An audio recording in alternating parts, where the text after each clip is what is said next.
Dear students, I welcome you to my channel Manoj Yadav learning English. Bihar board द्वारा prescribe book class 9th की poetry section की दूसरी poem on his blindness, जिसके poet हैं John Milton. इस poem को हम लोग आज पढ़ने जा रहे हैं। प्रस्तुत पोएम बहुत ही हार्ट टचिंग, मार्मिक एवं सेंसिटिव पोएम है और ये पोएम जॉन मिल्टन ने तब लिखी जब वे ब्लाइंड हो चुके थे, अंधे हो चुके थे। लेकिन ये अंधापन, ब्लाइंडनेस उनकी पोएट्री लिखने के जज्बे को दबा नहीं पाया। जॉन मिल्टन अपने दोस्त या रिश्तेदारों से बोलकर अपनी रचनाओं को लिखवाया करते थे। हम लोग इस पोएम को लाइन बाय लाइन एक्सप्लेनेशन समझेंगे। First of all, introduction to the poet, कवि का परिचय। John Milton 1608-1674। John Milton was born in 1608। John Milton का जन्म 1608 में हुआ था एंड ही डाइड इन 1674 और उनकी मृत्यु 1674 में हुई थी। Was born in bread street London on 9 दिसंबर 1608। 9 दिसंबर 1608 को लंदन में ब्रेड स्ट्रीट में उनका जन्म हुआ था। He was a well known puritan poet of 17th century. वे 17वीं सदी के जाने माने कट्टर कवि थे। It is widely acknowledge that, यह स्वीकृत सत्य है कि he lost his eyesight, उन्होंने अपनी आँख की रोशनी खो दी थी। वे अंधे हो चुके थे but developed his insight to the maximum, लेकिन अधिक से अधिक उन्होंने अंतर्दृष्टि को विकसित कर ली थी। He composed L'Allegro and Il Penseroso 1632, Comus 1634 and Lycidas 1637। उन्होंने एल एलार्गो एंड इल पेंसरेसो 1632, कैमस 1634 और लिसिदास 1637 में रचना की थी।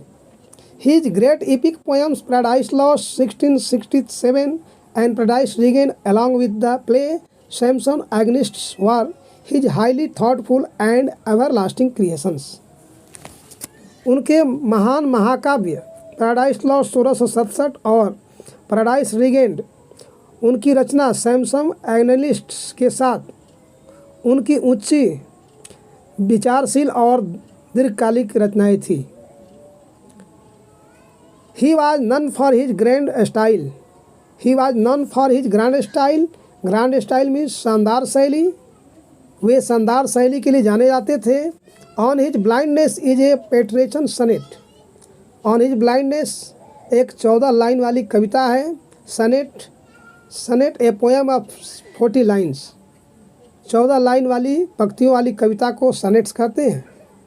The opening 8 lines are called octave, whereas the concluding 6 lines are called sextet.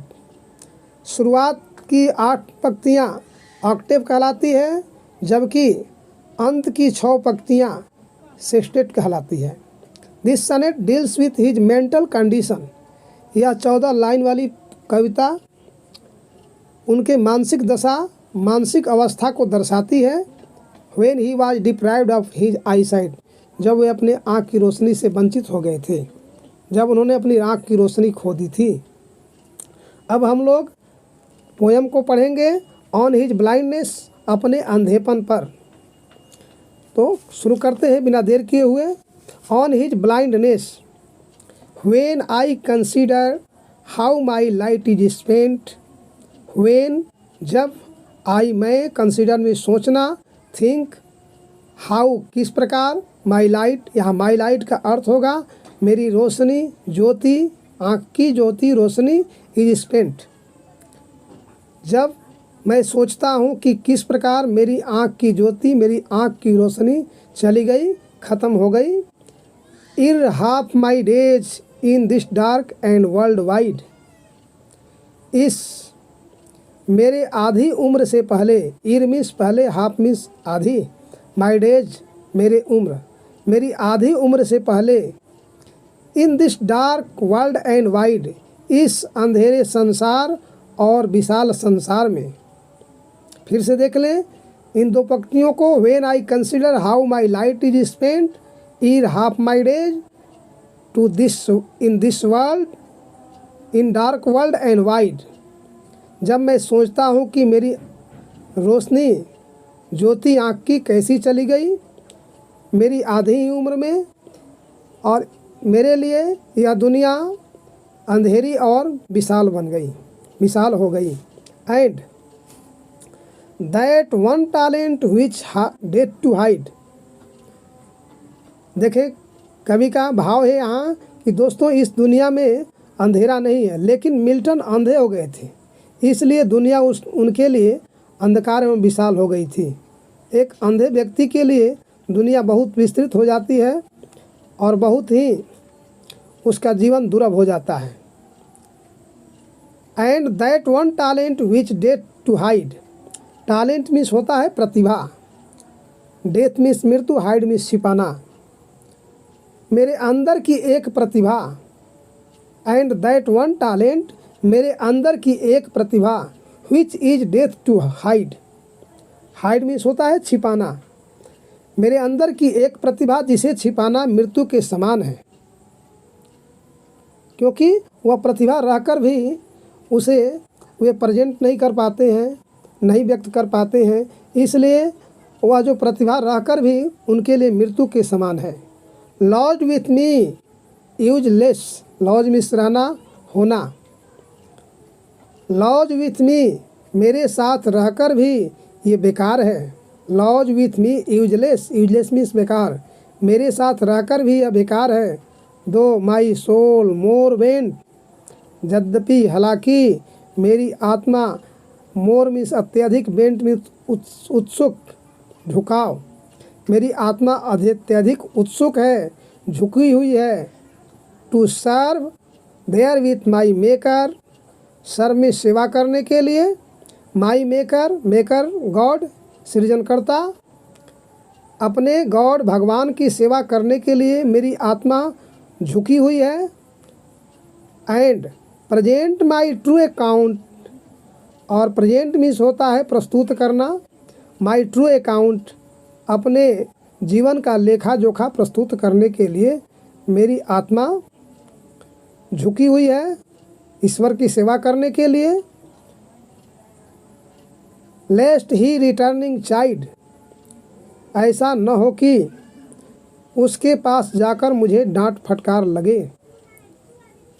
ऐसा न हो कि उनके पास जाकर मुझे डांट फटकार लगे। Child means डांटना।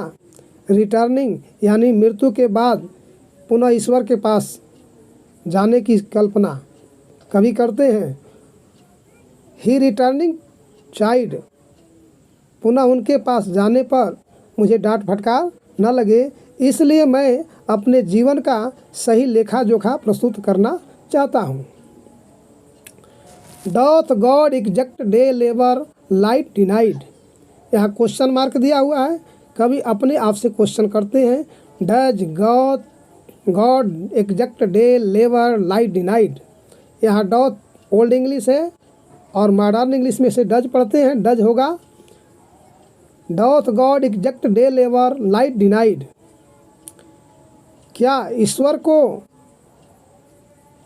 भी श्रम की ज़रूरत है?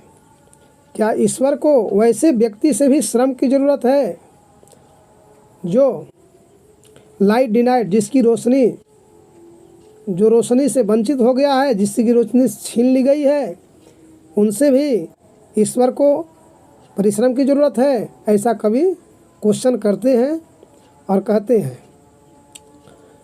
आगे देखें,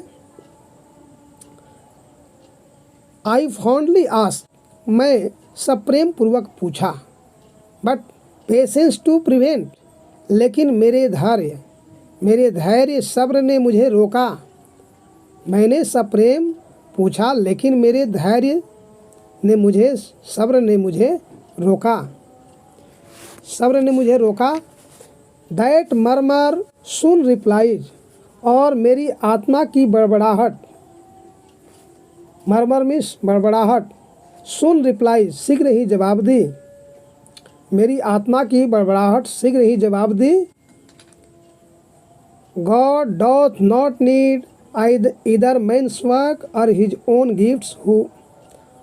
गॉड को, ईश्वर को, सृजनकर्ता को मनुष्य के कार्य की ज़रूरत नहीं है, और अथवा हिज ओन गिफ्ट्स, और अपने द्वारा दिए गए उपकार के बदले उपहार की ज़रूरत नहीं है। ये कवि फिर सोचते हैं, who best bear his mild yoke, वह सबसे अच्छा है जो बियर मीन्स बर्दाश्त करना, सहन करना, योक मीन्स कष्ट, मुश्किल। वो सबसे अच्छे हैं जो अपने कष्ट मुश्किल में दुख को खुशी खुशी बर्दाश्त कर लेते हैं। भगवान के दिए गए परेशानी, भगवान से मिली हुई परेशानी को या अपने जीवन में आए हुए विपत्ति को खुशी खुशी सहर्ष स्वीकार कर लेते हैं। वे दे सर्व हिम बेस्ट, वही सच्ची सर्वोत्तम ईश्वर की सेवा है। आगे देखें, हिज स्टेट इज किंगली, उनकी अवस्था, उनकी दशा इज किंगली, राजा की तरह है। उनकी जो अवस्था है एक राजा की तरह है। राजा को ही बनाने वाला गॉड ही होते हैं। तो God is a king of kings, राजा ईश्वर राजाओं के भी राजा हैं। तो हिज स्टेट इज किंगली, उनकी दशा एक राजा की तरह है। Thousands at his bidding speed, हजारों उनके एक इशारे पर, बीडिंग मीन्स आदेश, ऑर्डर, स्पीड मीन्स गति, हजारों उनके एक इशारे पर, speed, and post over land and ocean without rest, थल या समुद्र में बिना रुके बिना आराम किए यात्रा करने के लिए, उनके कार्य को करने के लिए तत्पर हैं, तैयार हैं। उनके एक इशारे पर हजारों समुद्र या स्थल पर बिना आराम किए तत्पर हैं किसी भी कार्य करने के लिए, किसी भी कार्य को, ईश्वर के कार्य को करने के लिए। They also serve who only stand and wait, वे सेवा करते हैं, वे लोग भी सेवा करते हैं। हु ओनली स्टैंड, जो खड़े रहते हैं और अपने पारी का इंतज़ार करते हैं, वो लोग भी भगवान की सच्ची सेवा करते हैं। यहाँ पोएट जॉन मिल्टन साहब यहाँ पर 3 तरह के लोग बताए हैं जो खुदा को सर्व करते हैं। सबसे पहले वे लोग जो अपनी तकलीफ़ों की शिकायत नहीं करते। सबसे पहले वे लोग हैं जो अपनी तकलीफ़ों की शिकायत नहीं करते। दूसरे वे लोग हैं जो खुदा के एक इशारे पर ज़मीन और समुंदर में दौड़ने को तैयार हैं, खुदा के कार्य को करने के लिए तैयार हैं। और तीसरे वे लोग हैं जो इंतज़ार करते हैं कि कब खुदा उनसे कोई काम ले। इस प्रकार हम लोग ऑन हिज ब्लाइंडनेस जो पोएम है इसका लाइन बाय लाइन एक्सप्लेनेशन समझे। Thanks for watching this video. Please like, share and subscribe my video. Thank you.